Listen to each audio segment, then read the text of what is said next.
Hi, people of the world. This is a spontaneous video.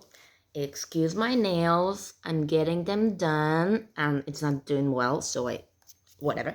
I decided to make a little spontaneous video about Jeffrey Dahmer because a lot of people ask me why I tattooed his name here on my wrist, which is, as far as I know, um, illegal in some states in America.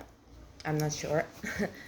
Oh, well, I just do this. People think it's some kind of shit to provoke others, but it's not.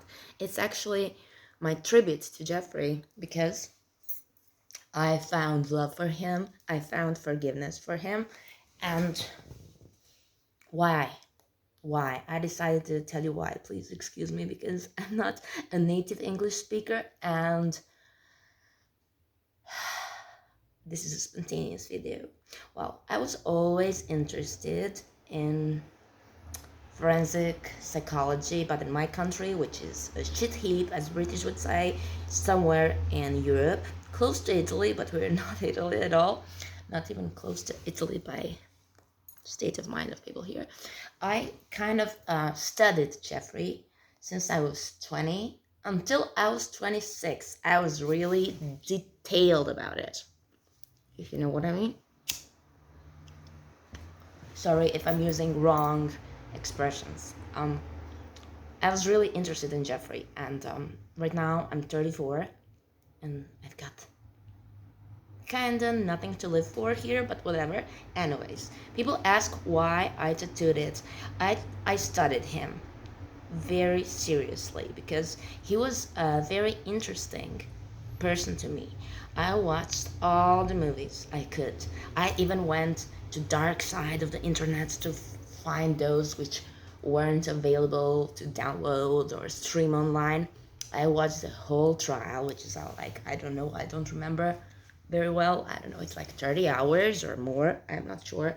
I read all the books and all the paperwork I could find online, even on the dark side of the internet. I read his father's book, Father's Story. And I can tell you, the latest movie, My Friend Jeffrey, which was popular last year or 2 years ago, it's bullshit.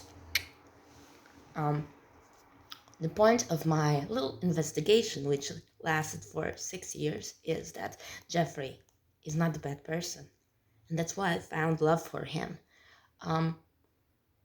Through his interviews and books written by psychologists and everything available, I read it all. I realized he was a psychopath. Okay, and psychopaths is something you can't become. You're born as one, and nobody is guilty for that. Your parents can't produce you. They can produce some other psychic problems, such as borderline personality disorder and stuff like that, with their behavior and stuff, in the way they treat you when you were a child. But psychopaths are born like psychopaths, and nobody's guilty of that, even though his father can't forgive himself and he always thinks he's guilty. But no, he was a psychopath. So okay, and necrophile. Born is born is one. You can't become one. No matter how hard you try, it's like it's the same thing as you're like born straight or born gay. You can't become that. So nobody is guilty of that. And Jeffrey's motive, which I realized during my 6 year long investigation, private investigation online. My boyfriend in that time told me I'm sick and I'm not supposed to do that. So I kept it a secret, my investigation. His motive was what? He was disappointed in life, in his romantic relationships, because people always leave. You know, you probably have the same experiences. People date you, love you, claim they're gonna marry you, and one day they disappear and treat you like a piece of shit. That happened to Jeffrey, as far as I understood. And he wanted people to shut the fuck up. Why? Um,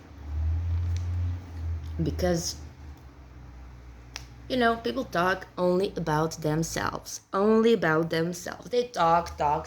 Me, myself, and I all the time.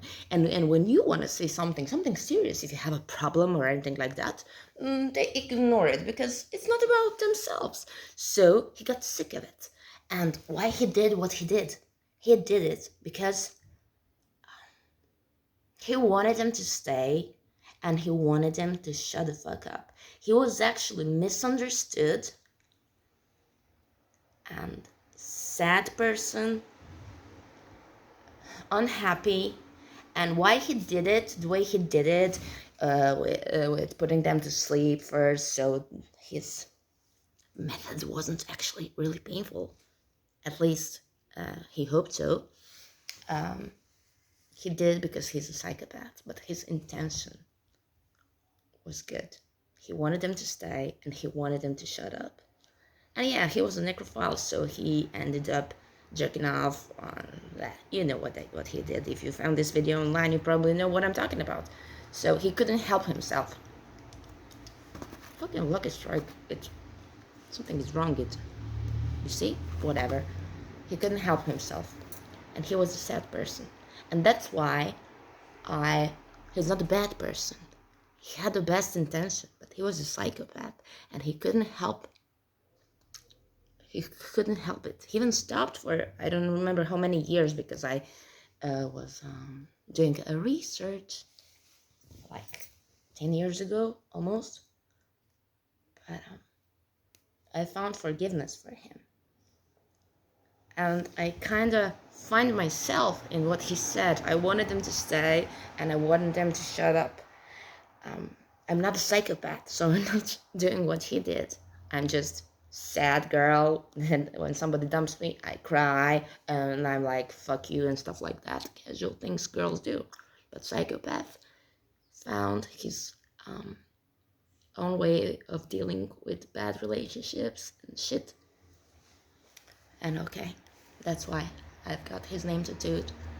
And that's my tribute to him. It's not to provoke anybody. And I don't give a fuck if I can't go to some states of United States of America. I don't give a fuck about that because America was never my thing.